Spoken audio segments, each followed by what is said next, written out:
throw down to second in time. It's the last two possessions. What a pass. What a pass. Looks in, and the runner comes home. They got her. Up top.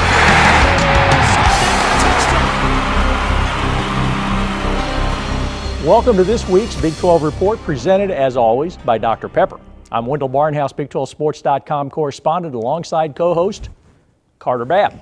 Thanks, Wendell.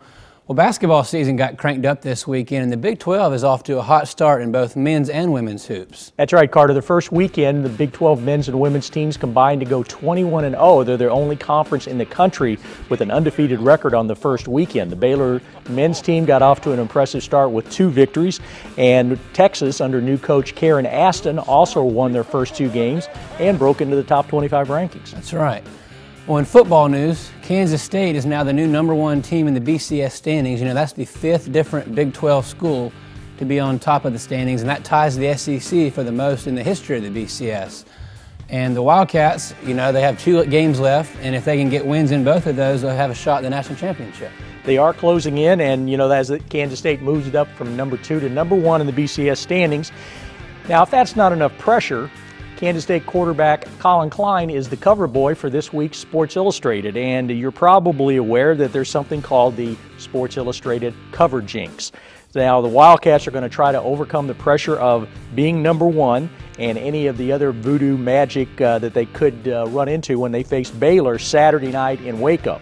As you said, Carter, Kansas State needs 2 victories to play for the national championship, while the Bears need to win 2 out of their last 3 games to become bowl eligible. Now, there are just 4 games on the schedule for Saturday. In addition to Kansas State at Baylor, here's the rest of what's on tap with Saturday's schedule. ACL are 3 letters that athletes never want to hear.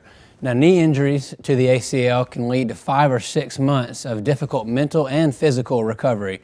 Here's a feature on some Big 12 athletes and how they've had to cope with their ACL injuries. And that very clearly is Alex Torres, number 86. I heard a pop, I felt a pop at the same time.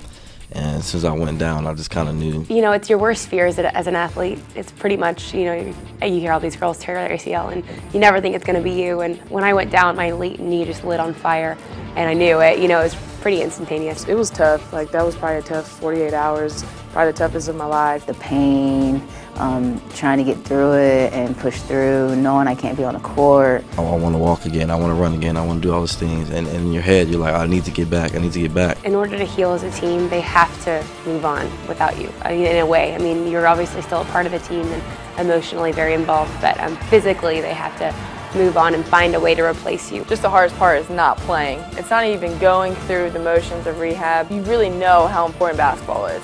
I didn't think, you know, I thought I could live without it, but now I realized once I got hurt and those 6 months without it were just miserable. Wanting to do so much for my team, wanting to make so many plays out there. It was grinding, it was a tough process, but having to go through it with some of these other guys, they definitely pick me up on my down days, and I pick them up on their down days. We have a lot of ACLs in our program, so there was the support there, and they helped me, and they motivated me, and they gave me support when I needed a shoulder to cry on. Well, you never hope the worst on anyone, but I mean, every week it was a new guy coming in. I'm like, God, you know, we had like 4 or 5 ACLs, so I mean, it was great to have someone to go through it with and kind of understand where you're coming from with certain situations. After the first one, I kept thinking to myself, okay, I couldn't do that again if that were to happen again. And then the second one happened. The only thing I kept thinking was, okay, I know I can make it through it. I got through the first one. Mentally, it gets real easy to give up and real easy to just say, you know what, I'm never going to be where I was before. I'm never going to be the same. And then once the physical part is done, now it's the mental part. You're like, all right, now I'm back. Now I just need to, focus, stop worrying about my knee. I'm fine. You guys keep, motivating yourself. You know what kind of athlete you were, and now you just feel completely worthless, and you won't make it back to that point. Fighting the rehab, dealing with success and dealing with failures and all those things, when you get back out on the court, it makes you a much tougher individual. I've grown up playing all kinds of sports my whole life, and thankfully never had to deal with anything like that. That kind of pain looks like it would be miserable. I don't think I have an ACL in either knee, so I don't have to worry about it. That's right. Yeah. Okay, Wendell. It's time for some shout-outs. I think maybe this week they are world famous. So why don't you tell me something good?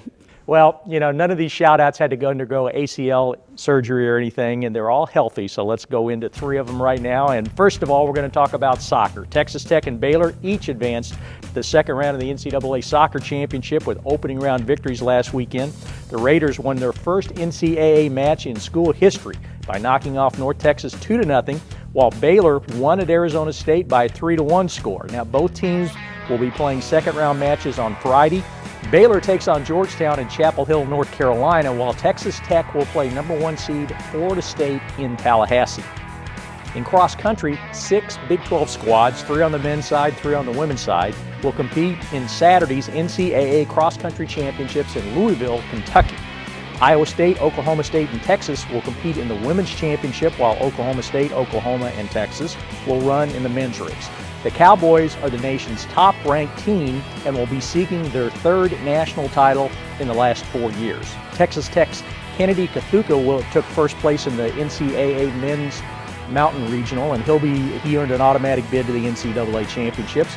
3 individual women also tallied NCAA bids, including Agnes Camboy of TCU, Jessica Engel of Oklahoma, and Sarah Ann Brault of West Virginia.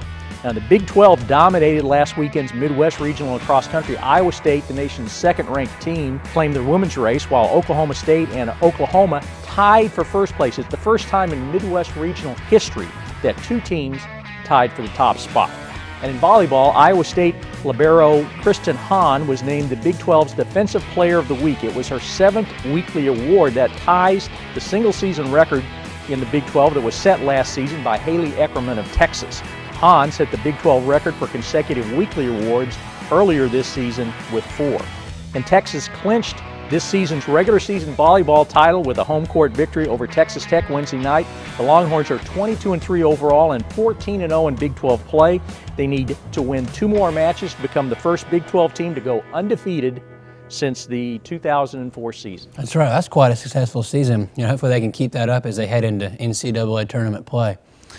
Well, that's a wrap for this week's Big 12 report. As always, be sure to check out our website at big12sports.com for all the latest Big 12 news, and follow us on Twitter at Big 12 Conference. We'll see you next week.